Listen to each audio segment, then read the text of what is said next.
Let's go to 1 Chronicles 12:22. దావీదు దండు దేవుని సైన్యము వలె మహాసైన్యమగునట్లు ప్రతిదినమున అతనికి సహాయము చేయువారు అతని యొద్దకు వచ్చుచుండిరి. చూసారా, దావీదు దండు దేవుని సైన్యము వలె మహాసైన్యమగునట్లు. వీళ్ళెవరు? అప్పులోళ్ళు, బాధల్లో ఉన్నవాళ్ళు, కష్టాల్లో ఉన్నవాళ్ళు, అంటే ఫీబుల్ పీపుల్, బలహీనులు, వారిలో శక్తిహీనులు.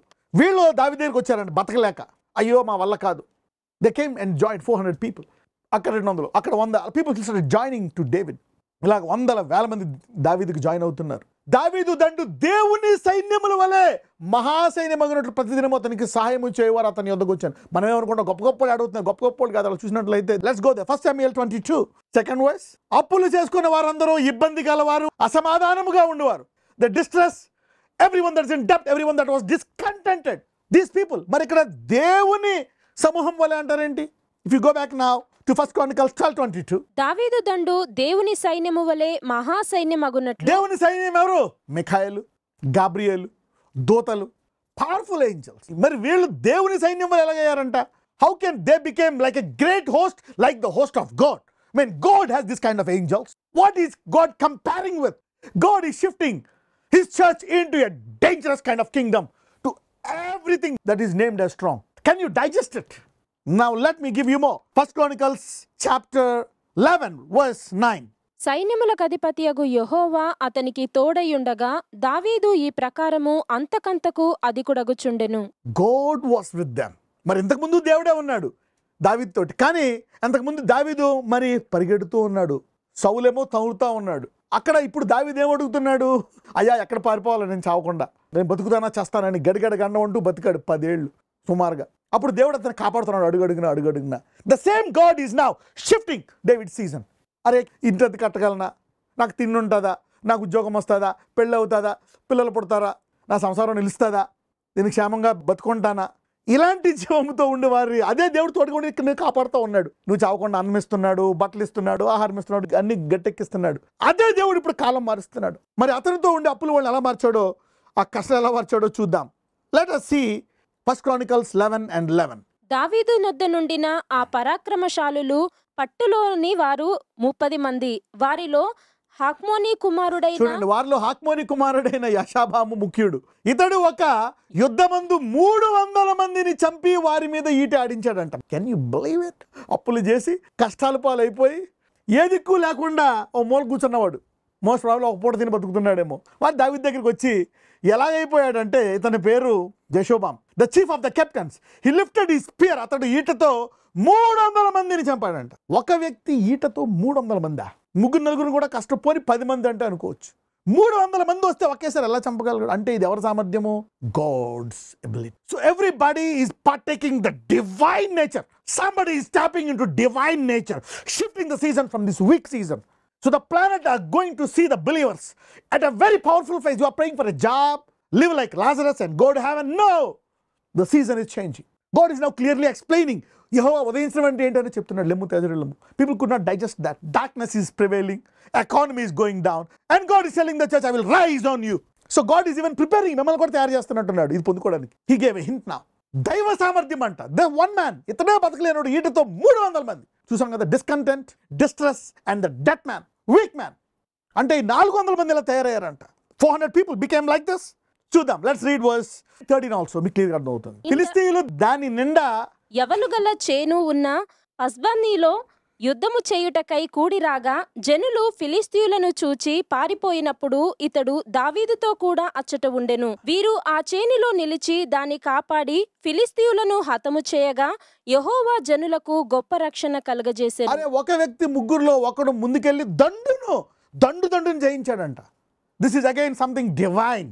So the weak who are trying to survive, అప్పులోళ్ళు, కష్టాలోళ్ళు, బాధలోళ్ళు, they are transforming into dangerous divine nature, powerful divine nature. They are going to see Jehovah. This Jehovah is going to reveal himself. How can they believe? But I know you people are believing. Bless your ears that you can comprehend. And even more blessed those who are tapping into this season. Somebody say, I believe that God's grace is enough for me to tap into this season. You may be broke, you may be sick unto death, but you may be a big sinner. But God's grace is enough to shift your season. Let's read that. 14. వీరు ఆ చేనులో నిలిచి దాన్ని కాపాడి ఫిలిస్తీయులను హతము చేయగా యెహోవా జనులకు గొప్ప రక్షణ కలగజేసెను. వీళ్ళు ఎలాంటి వాళ్ళు? They are very powerful people. తర్వాత ఇంకా చాలా ఉన్నాయి అతని గురించి. Let's read this one more time. వాళ్ళలో ఒకడు ఎలా ఉంటాడో చూద్దాం. మొదటి దినవృత్తాంతములు 11:22. మరియు కబ్సెయేలు సంబంధుడును పరాక్రమవంతుడునైన యొకనికి పుట్టిన యెహోయాదా కుమారుడైన బెనాయువును విక్రమక్రియల వలన గొప్పవాడాయెను. ఇతడు మోయాబీయుడగు అరీయేలు కుమారుల నిద్దరిని చంపెను. మరియు ఇతడు బయలుదేరి హిమము పడిన కాలమున ఒక సింహమును ఒక గుహయందు చంపివేసెను. This man was killing everybody. మనిషి రాని, సింహం రాని, ఏం రాని చీల్చి పడేస్తున్నాడు. ఎలా వచ్చింది సింహాన్ని చీల్చే సామర్థ్యము? దావీదు నుంచి వచ్చింది. దావీదుకి ఎలా వచ్చింది? దేవుడు ఇచ్చాడు. See that? So somebody is tapping into David's anointing. Somebody is receiving what David received from God. Or those who are already strong, you are receiving divine nature. ఎవరైతే బలహీనులో వారు దావీదు సామర్థ్యాన్ని పొందుకుంటున్నారు. ఎవరైతే దావీదులో కొంచెం బలంగా ఉన్నారో వారు దైవ సామర్థ్యాన్ని పొందుకుంటున్నారు. లెట్స్ గో బ్యాక్ టు జకర్యా 12:8. జకర్యా గ్రంథం 12:8.